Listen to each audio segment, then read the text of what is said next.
İnsan beyni təbii olaraq müqayisələr aparır. Çünki müqayisə sosial öyrənmənin bir parçasıdır. Ancaq bəzən bu müqayisədə yanlışlara yol verə bilirik.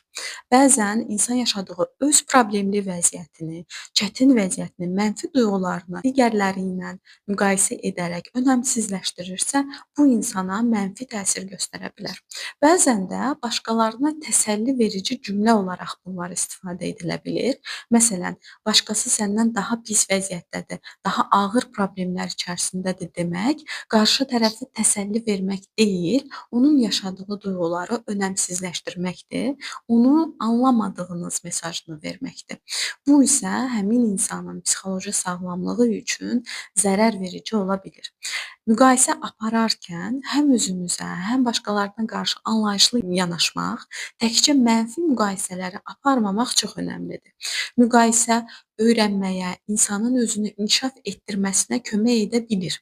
Ancaq mənfi təsirləri də ola bildiyi üçün psixoloji sağlamlığımıza zərər verməməsi üçün mənfi müqayisələri daha az tutmaq, daha az etmək faydalı olar.